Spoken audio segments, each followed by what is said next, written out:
that sense, you've got it all covered, because if the parents are there, it's not like it's separate. Although I found the younger children were less likely to share in a group.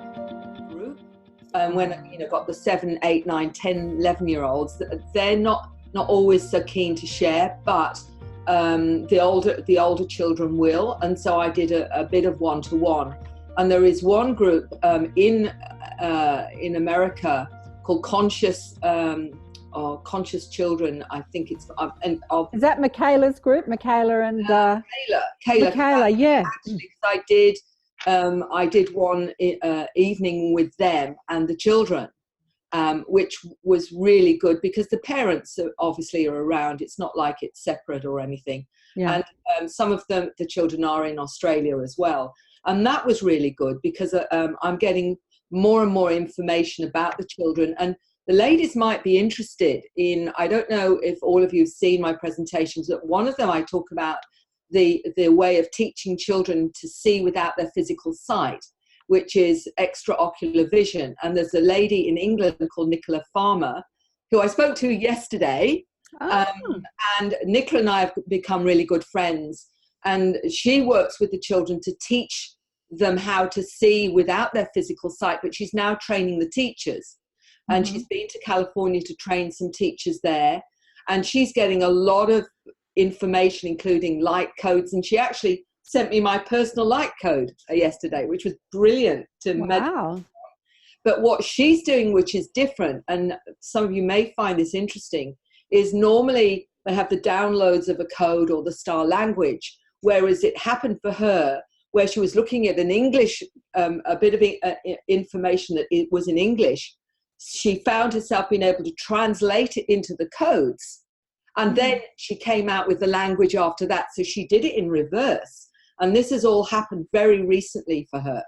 And she believes it's because that she's working with the children, and she's also working to train the adults. So there's an enormous amount going on around the children now, and the teachers and supporters of the children that are helping them to bridge the gap, if you like, between the older models, as I call it, and myself, and the new models of children that are coming in.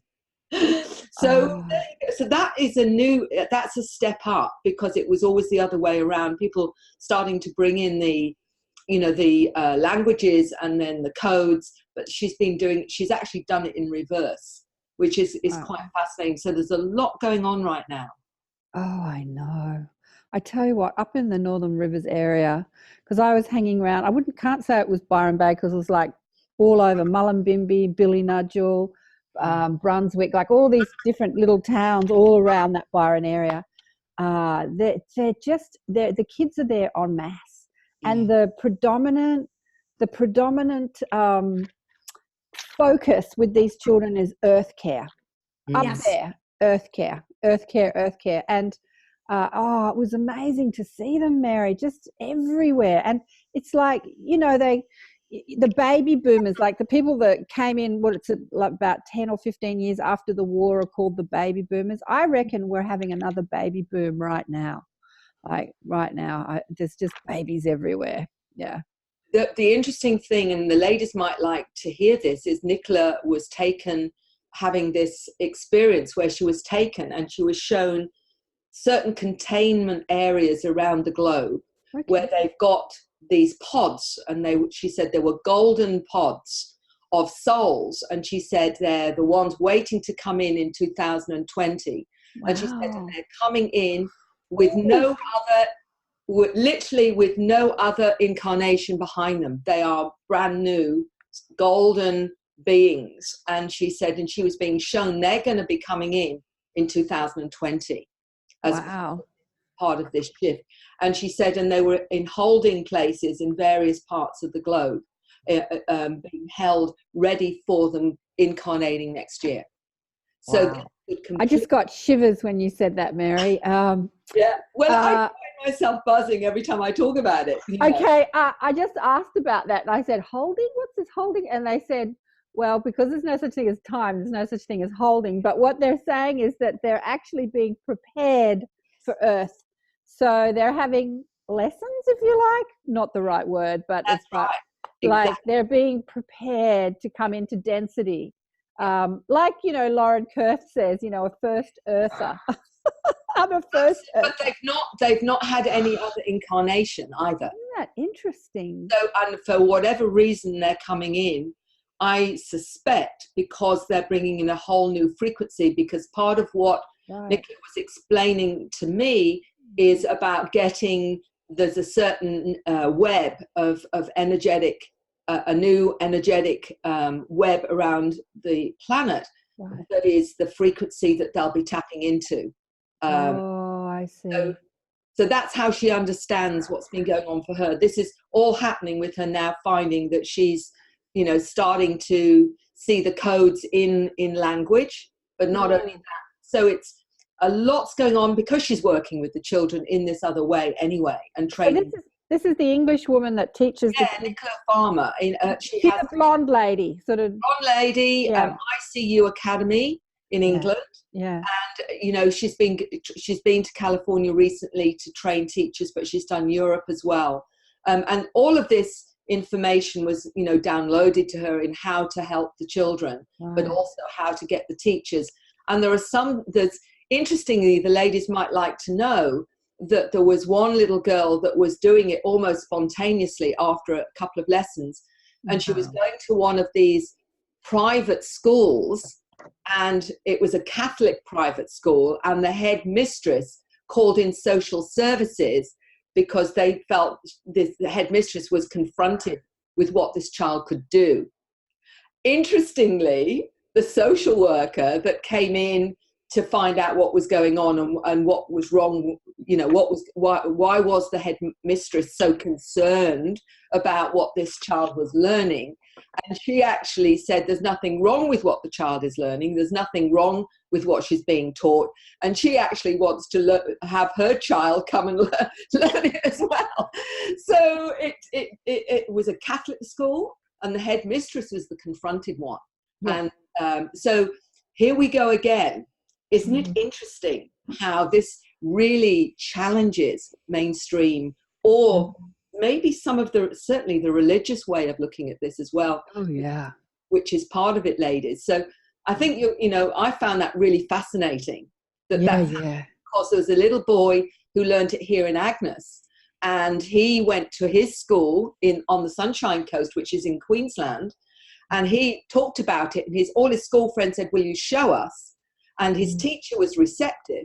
So he brought his goggles into school, and he got them to get some books, and he was reading from the books. Where's Wally? He was finding where Wally was.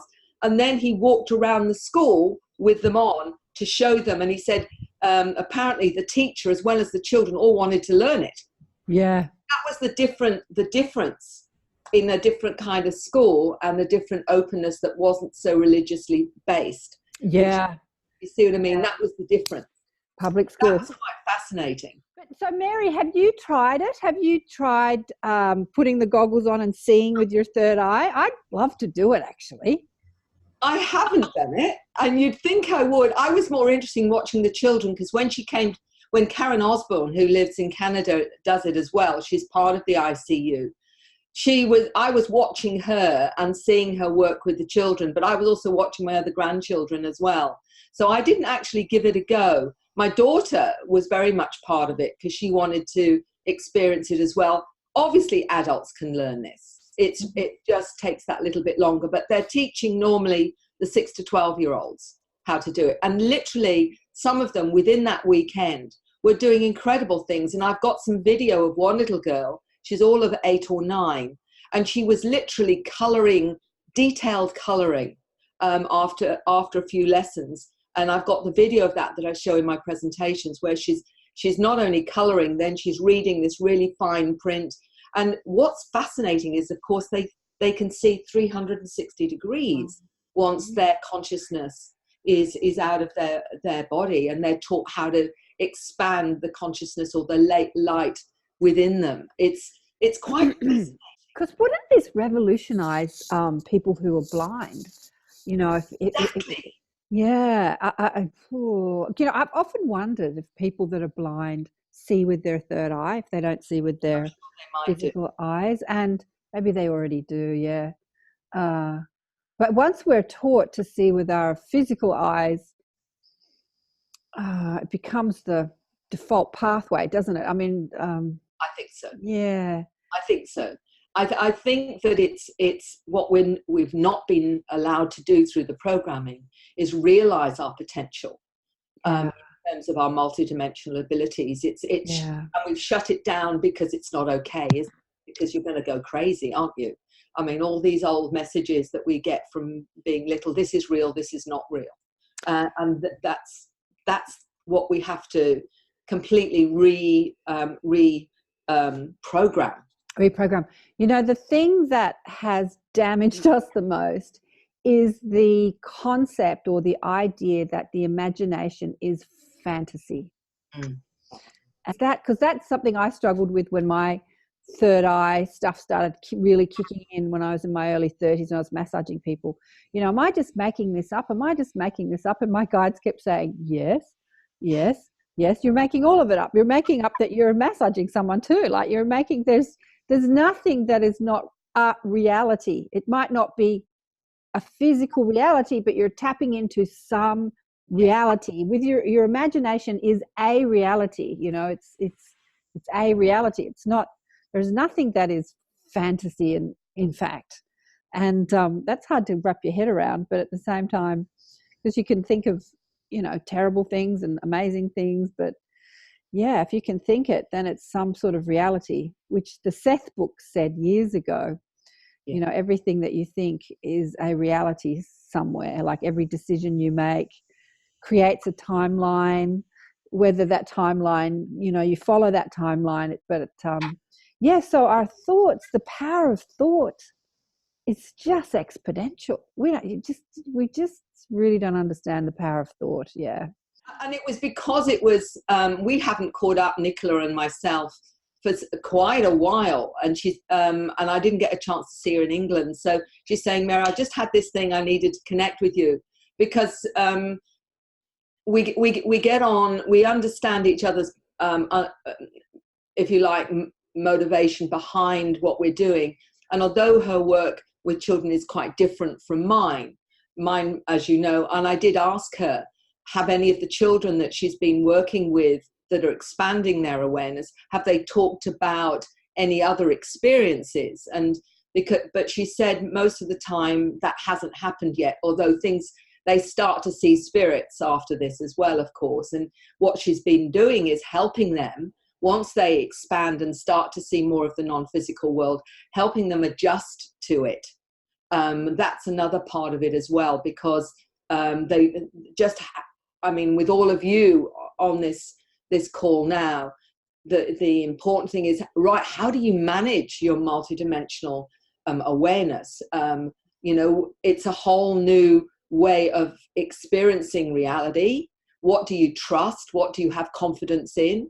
When you know, how do you operate that way safely and confidently?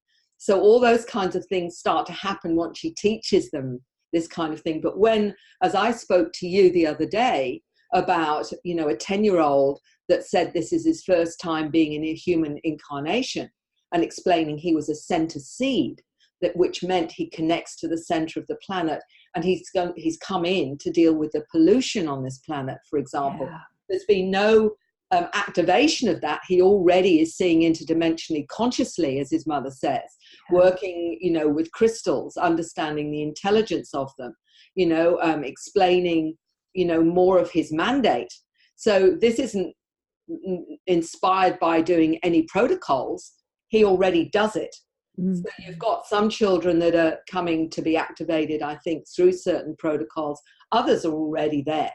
And mine is usually the parent writing to me and saying, Mary, I've got a 7-year-old that talks about going out of body and being taught how to levitate and how to use their third eye, saying they're here because they've got a job to do, are communicating with animals. Another beautiful little 6-year-old that described to his mum about a meteorite he was holding in his hand that talks to him and tells him where it's from, and how it feels, what it understands of its time in space.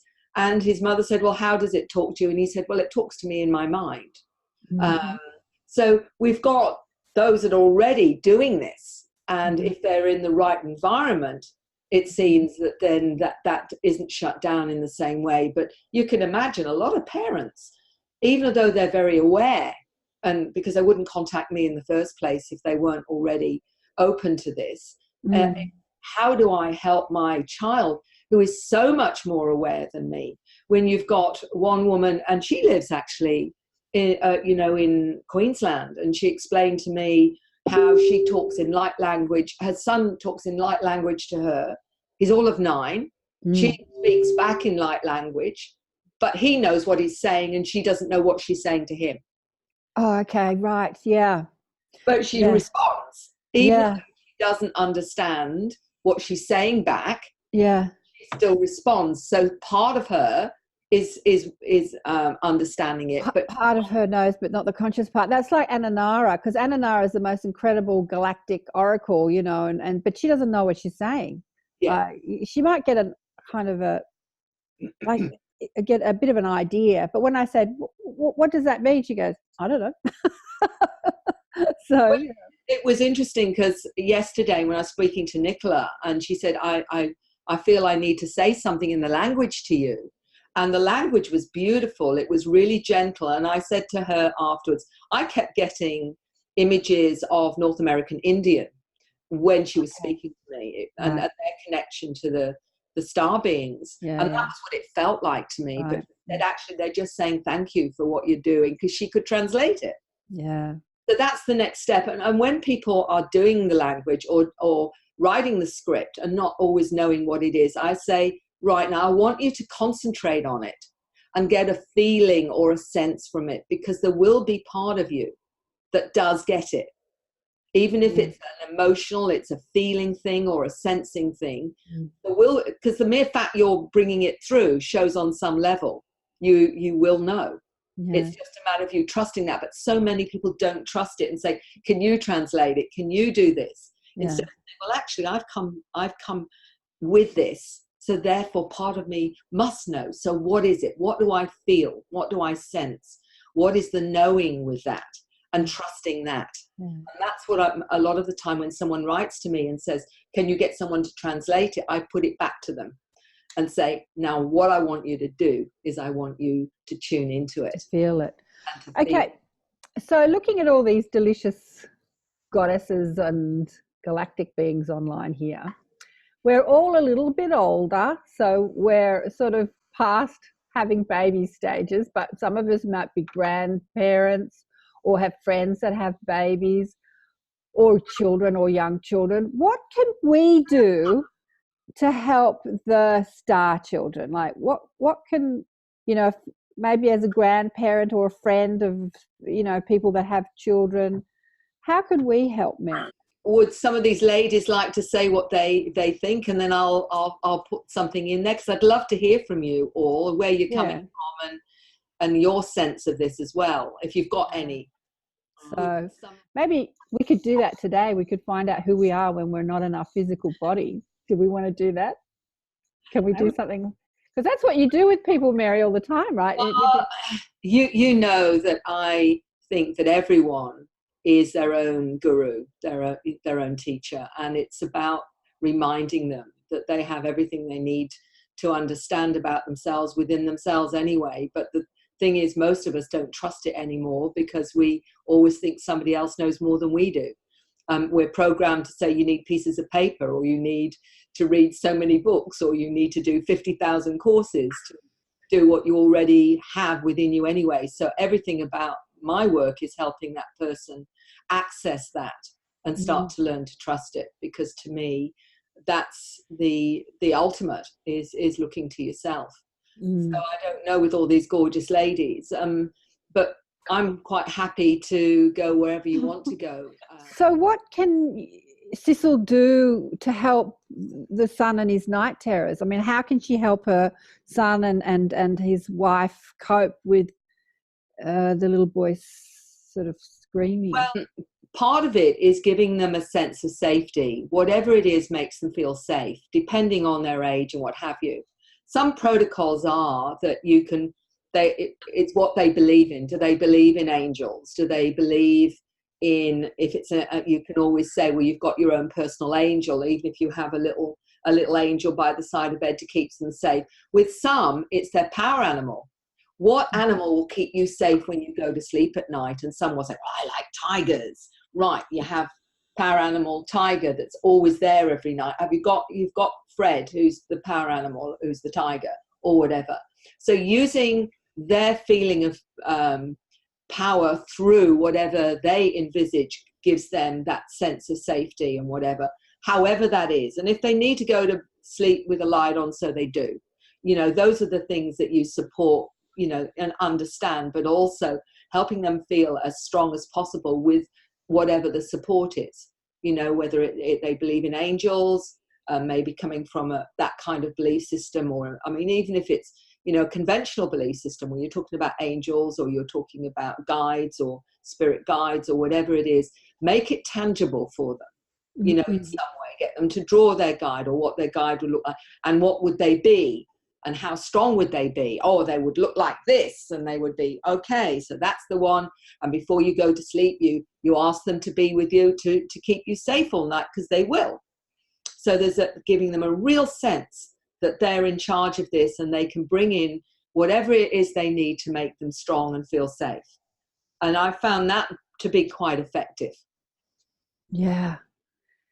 I'm getting a real sense of what's going on with your family. Something else that my guides have just said is to talk to him, communicate to your little grandson telepathically, to have this because he's in London and you're in Norway, you're not with him, and you're probably not going to Skype a 4-year-old.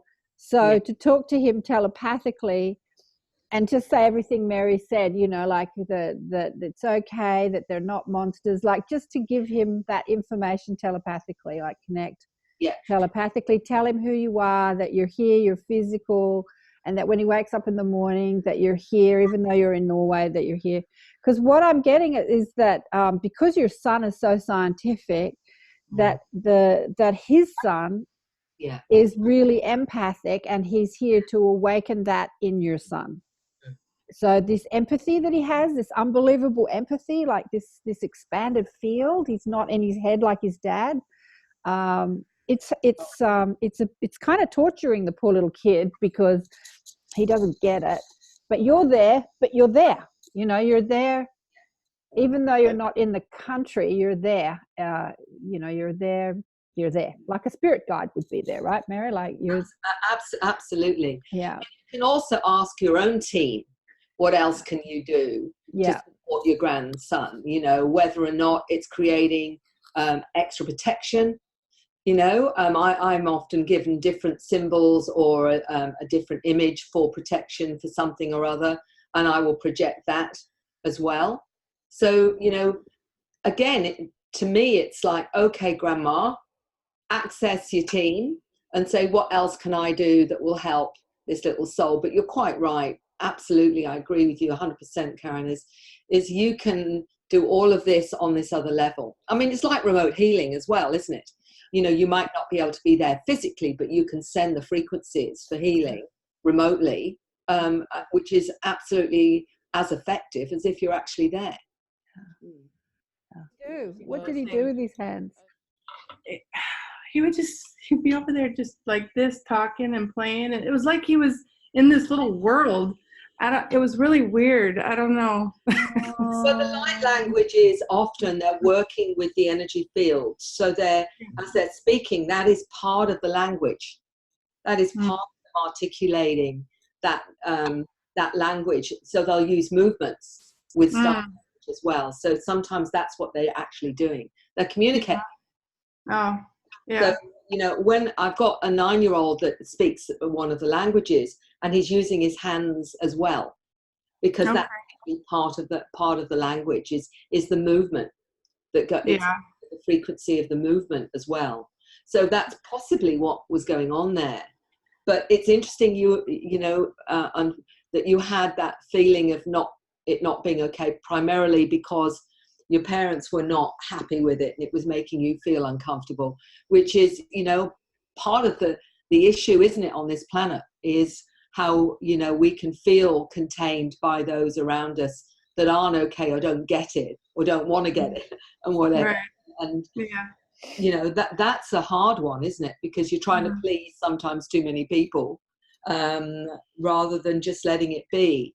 And one of the things with the children that is going to really challenge mainstream in terms of schooling and what have you, is these children are going to be the teachers, not the other way around. So when they are in an environment we can create that gives them the space to do that, they will be telling us what they need to be all they can be. So it's going to be a reversal of roles where we just provide the environment and listen to what they need for what they've come here to do. Now that is that's going to be really interesting when and if we can do that, because it's the opposite to everything we've ever been programmed into, isn't it? Yeah. But it's interesting that your son did it, because it would really suggest to me that there was a communication going on there, and he would very much be part of what I call the new human, the new star kids coming in with that awareness. Yeah, he did it for years, and then he got to the point where he would try to do it, and it's almost like he couldn't not do it because he would try to hide it. So that I wouldn't yell at him. But that's what I would say, and that's what I would do now, is just let kids be and not tell them that they're stupid or wrong or all that. Yeah. Well, you didn't know, and no. I think it's really important not to beat yourself up anyway, because I've already done that. Yeah. Stop. That's something you definitely got to stop doing, young lady. Yeah. No, yeah. Because that was, I look back in, when I was 20, 30, bringing up my family, and I look at some of the things or what I thought was right then, and I'm horrified that was my thinking then, so it, you can always be wise, after the event. The bottom line is you were learning too. Yeah. So I'm going to make you laugh now because I can't help myself. My kids, when they say, Mum, when you did this is what that had this effect on me and this effect on me, and Mum, when you and whatever, and I said, look, guys, you chose to get over it. Done. I'm taking no responsibility whatsoever. You chose me. You chose the learning.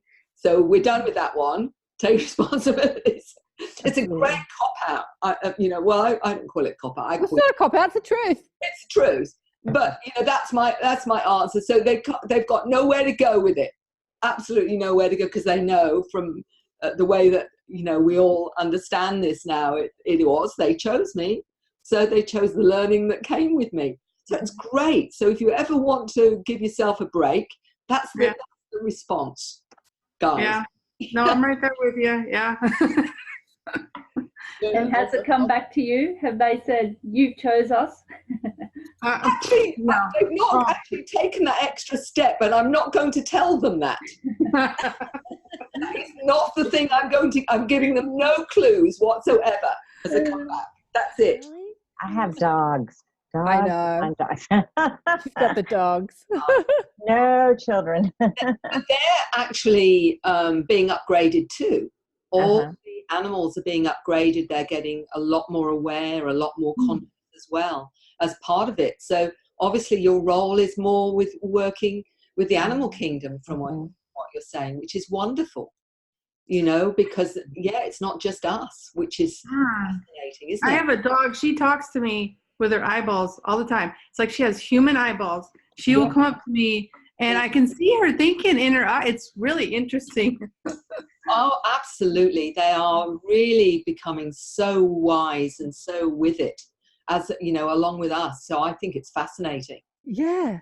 But a lot of the souls that come to Earth, play with planet Earth, play with density as animals, because they want to sort of acclimate. They want to get used to density, to physicality. And it's easier being an animal than it is a human, less ego, less veil, if you like. And so a lot of the star beings are the animals who are sort of playing with the animal bodies because they're just getting used to this environment, right? They have short lives. Sometimes when they die, they're like, okay, I've done enough with this animal body. Now I'm going to come in as a human. So these dogs might just be these star beings. Yeah. Oh, absolutely. I remember one 7-year-old explaining to me his other lifetimes, and one was as a human at the time of the dinosaurs, but one, he said, when he was a hare, which, a hare is the bigger one from the rabbit. It's the hare that, just that slightly bigger rabbit-like being. And he said, I was a hare. And now, interestingly for me, it was, if he was wanting to imagine things, that would not be what a normal kid would say, would they? They'd say, oh, I'm a tiger, or I was I was this, that, and the other. But no, he said, I remember being a hare on planet Earth as well. So it's quite fascinating how it just opens up the potentials of what we've experienced, or potentially what we can experience as well. But I'm absolutely with you there, that we don't know how many star beings are in the animals around us that we find ourselves so connected to, and they've come in that form for us as well. Yeah, absolutely. Well, I have a few kids, and I'm interested in the comment about the night terrors, because they've all had that. Generally, it was, when they were sick and they hit a fever. Yeah. Not always, or if they might get overheated under a blanket, but yeah, it's horrible going through night terrors with kids. What's interesting is you said, well, when they're having a fever, often, what I think's going on there is often the beings they're connected to may often be doing various healing procedures as well during that illness, because many have talked about being visited when they were seriously ill or having some kind of illness, because they're coming in and they're doing certain things to assist with the health as well. So to me, it would be interesting to wonder whether or not that was one of the terrors, because they were actually seeing the beings when they were sick, who were coming in to actually assist with healing on some level as well. So it may have been the reason they were more aware of seeing the beings then. It's very frightening when they're in that when they're in that state. And just as you said that, actually, it made me think. My littlest one, and he's 15 now. He's not real little. I think he was one who, if he would overheat with his blankets, this would happen. And now it's winter. He gets around mostly in shorts. He can hardly ever get like a jumper, tracksuit, anything warm on. If anything, it might be a blanket that he'll carry with him. He's a bit of a comfort type child. And I just thought, God, I wonder if that's something to do with it all too. If they're altering, and sometimes the illness, there's a way of altering certain parts of their genetic makeup as well. They may be tweaking certain things as they're upgrading the frequency.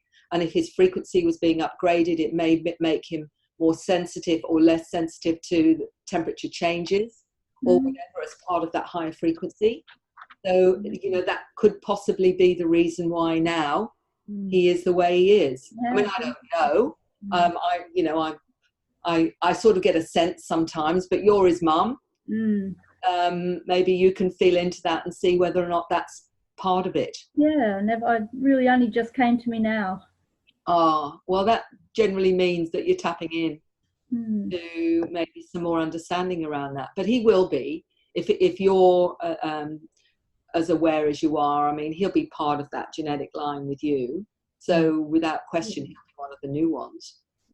It's actually interesting how many of the younger ones, and my granddaughter, the 6-year-old one, is very much into unicorns and the fantasy world as well. So I'm wondering what program they are tapping into, particularly why unicorns? What is it about the unicorns that they're tapping into? What kind of reality, what kind of world, what kind of frequency is that? Magic. Pouring them into that kind of world. Yeah, and they live over in France. They live in Brittany, and they're literally like 5 minutes from some megaliths, and there's megaliths all in the area. And when I saw these photos, I thought, I can't wait to go there with the kids and just suss them out a little bit and just see if they would share that fantasy world and what connection they might have. But I didn't really get a lot. They were just busy playing as kids. I think for me, it's just providing something where they can connect it to. So what is it about unicorns that you love?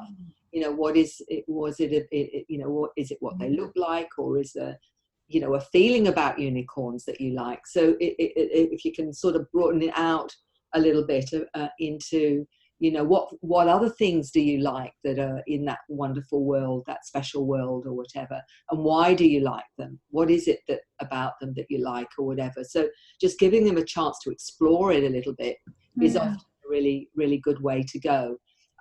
When I was doing one of the, and it's amazing how they'll start to then tell you other things. I was talking to this little 7-year-old when I was in the US, and he just spontaneously said to me, you know, I could speak dolphin. And I said to him, oh, he said, do you want to hear it? And I said, oh yeah, that'll be good. So he then does all the clicks and all the things in dolphin. And then he explained to me that he can tell when people tell him the truth and when they're lying to him. And I said, so what does that feel like when someone doesn't tell you the truth? And he said, oh, he says, I just go all cold. And he said, and when they tell the truth, I feel warm. So he was actually explaining how he assesses people and whatever. So sometimes it just comes out spontaneously if they think, oh, you're listening. So, you know, I can say this to you. And I'm sure with you and your openness, Barbara, that would happen with them as well. It's Satch's dog trying to kiss her. You know what's so interesting about this is that we talk about the star kids, and as we talk about it, it seems strange, but when you meet them, they're so normal. And when they talk about this stuff it's so normal to them. It's just so normal. So there's nothing strange about it. And they're just normal kids, you know, they're not anything too crazy. Yeah, it's just, yeah. I think I said to you on the show, like when I was up at the Pocket, I was at a little gathering, and there was I was just surrounded by kids up there. But anyway, there's a couple of couples that had some young kids. And there was a woman that had an 8-year-old and like a 20-month-old. And she was telling me that, you know, the kids, the 8-year-old, the girl was the 8-year-old and the boy was the 20-month-old, that the little girl had said, oh, we plan to come in together to be your children, and we plan to be in this life together before we got here. And she sends her mother healing when she sends remote healing when she senses that her mother's not well. And it was just amazing. But these kids were so normal. They had 2 different fathers, but they planned to come in as brother and sister, even though they had 2 different fathers, and completely conscious of this, like this. But this little girl was just so normal, and yet she was so aware. It's so beautiful. It's just so beautiful. Yeah. Yeah. So. Yeah, and you're absolutely right. When I talk to them, they don't think it's a big deal. No. And they start to come out, you know, with this 10-year-old was telling me, oh, he said, I remember choosing the life that I needed to come in.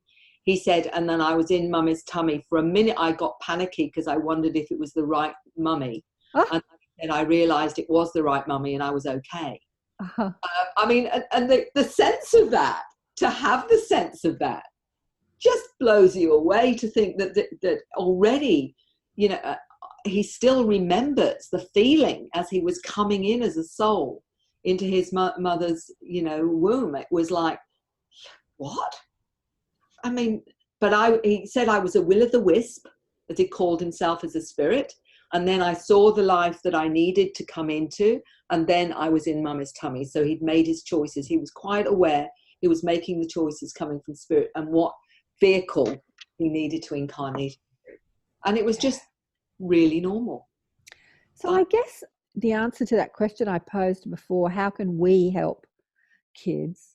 I guess just being interested in them and asking them questions. That would just, you know, like, do you remember where you were before you were in your mummy's tummy? And do you remember why you wanted to come to planet Earth? Or was there something you wanted to do? Like, just asking them questions.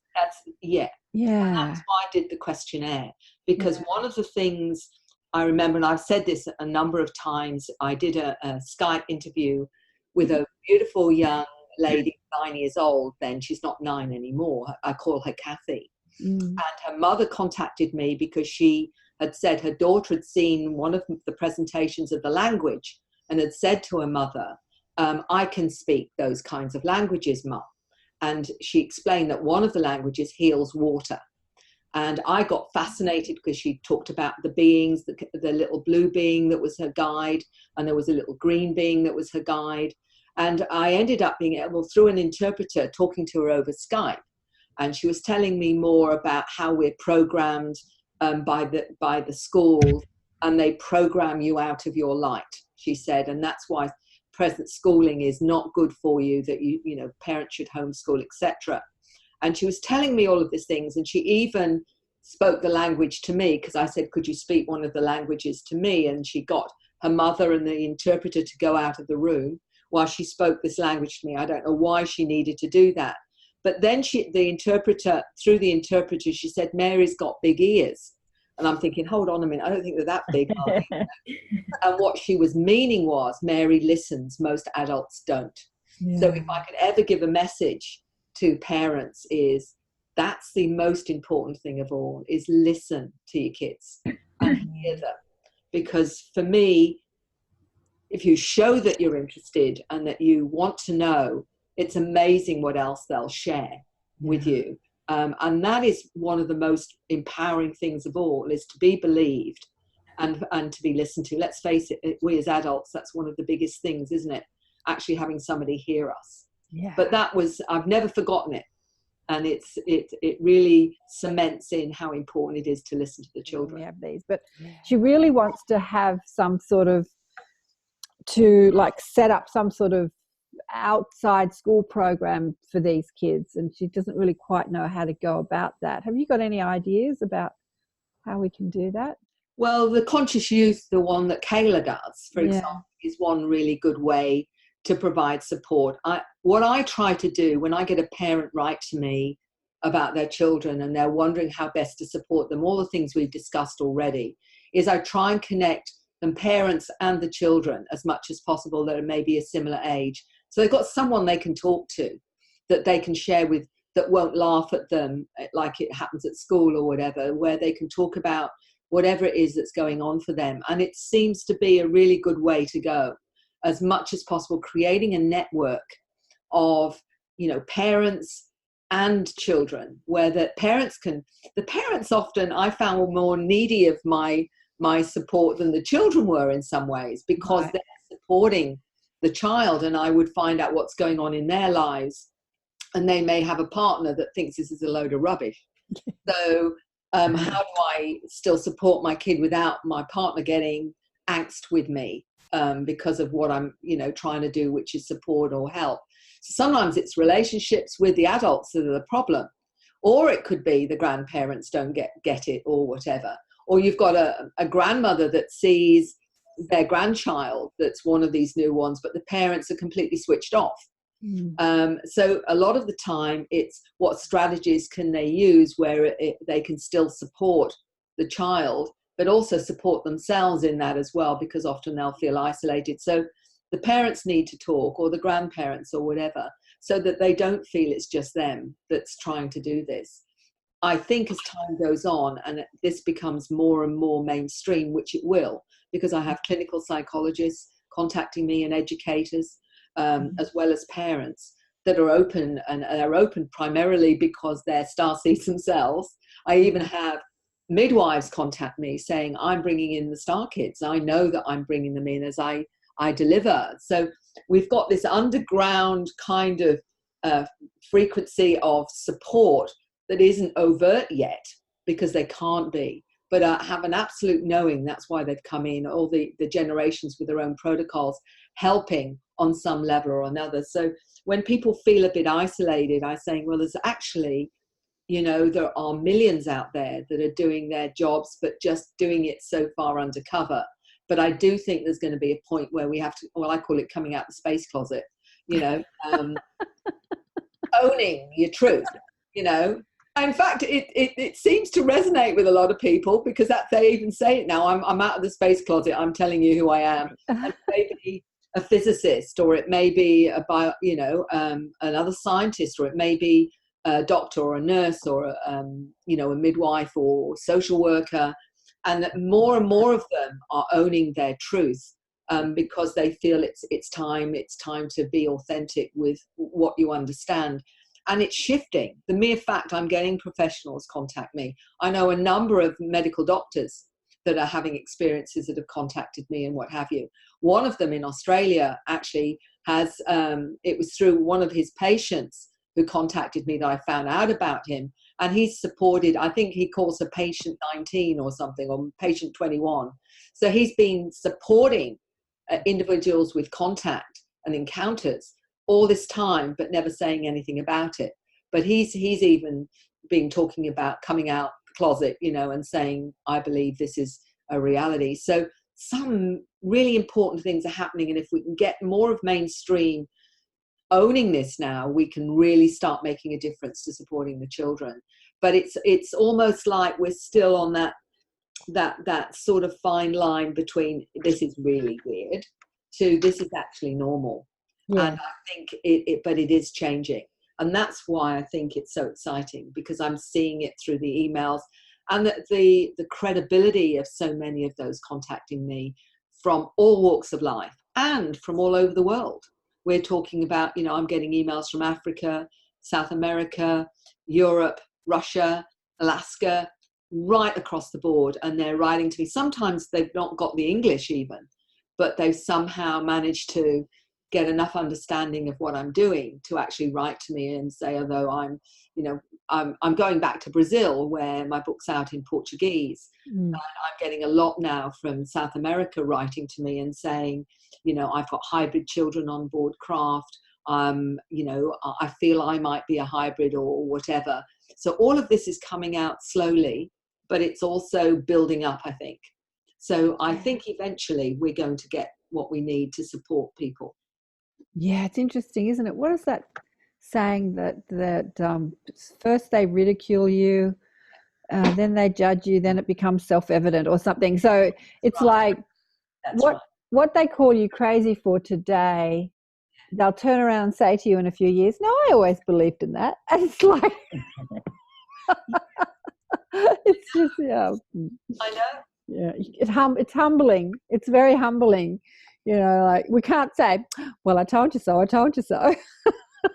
Much as it would be nice to do that. I had an email today from a lady that saw the documentary with me and my son called My Mum Talks to Aliens, and it was on SBS in 2010 and it's gone global now. It's on YouTube. And she was saying how nice for your son to support you. And there's a debate in there with an astrophysicist who did his very best to ridicule the whole thing that I was talking about.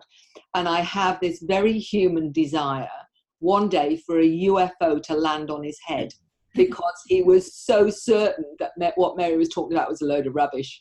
And I would be very satisfied with the rest of my life if that happened to this particular astrophysicist, because he was a bit of a ratbag, I have to say.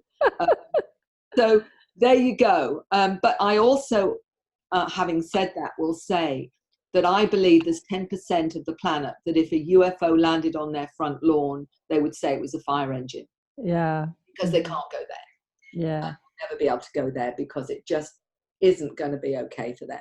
Yeah, it's not in their paradigm of understanding. That's right. People's beliefs, that's the thing about humans. Like, we create our reality through what we believe. And changing those beliefs, that's what we're all doing, you know, that's what we're doing. It's not even changing them, it's just opening, it's expanding on, you know, the religious thing, especially. My next door neighbour works for the Catholic diocese, and I always say to her, you think a lot of the stuff I say is crazy? And she says, no. When you look at religion, we say that we speak to the Holy Ghost, and so there's some entity that's not in physical that we speak to, and then, you know, there are angels that can do. So it's sort of in there, but it's sort of surrounded by this dogma and this ideology. You've just got to sort of pick apart that and sort of expand on it, and there you go. So I would say a lot of ET guides connect with us, and people see them as angelic, like they see angels. And so because that's the paradigm that they can understand, they're not realizing they're talking to some galactic being or themselves in another dimension or whatever. Interestingly, though, in the spiritual world and the metaphysical New Agey world as well, I've met many that come from a spiritualist perspective, for example, and are doing a lot of psychic development in groups, but will say to me their biggest problem is as soon as they mention, because they've become aware that one of their guides may be a blue being with, or a mantis being or whatever, and the rest of the group have horror of that because it's not spiritual. So they completely say, no, you can't have that. You can't have a guide that looks like that or whatever. And they'll come to me really conflicted because they want the approval and support of their group. But the group does not accept the fact that they may have a guide that is a non-human intelligence that doesn't look like an angel or doesn't look like a North American Indian or a Tibetan monk or whatever. Right. And they will say, that is my issue, that is my problem. So even within the more open belief systems, which you would say with spiritualism, I mean, they accept spirit guides, they expect, they're comfortable with a lot of the phenomena.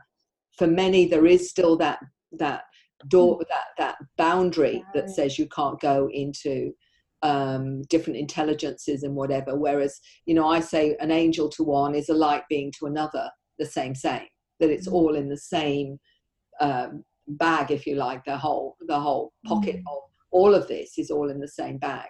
It's not separate, but we still get that even with those that are considered to be a lot more open to the non-physical realm than others. I think as humans, and I want to do a process with you too, but I think as humans we get so caught up with identity and labeling instead of listening to the message that's actually coming through. It doesn't really matter where it comes from, whether it's a green mantled being or a grey or an angel or the Holy Ghost. But does it feel good? Does it enhance your life? Does it help you help others? How, what's the message? So should we do a process, Mary? So should we maybe connect to our galactic guides? Yeah. Who's up for that? Has anyone else got any more questions? Barb? Yeah. Right, guys. Well, you're all galactic anyway, don't you? You wouldn't be here doing what you're doing now or listening to all of this unless it was absolutely relevant to you on some level, even if you've not realized that before. So I don't know how many of you have connected to your guides. Have any of you connected, or all of you connected to your guides?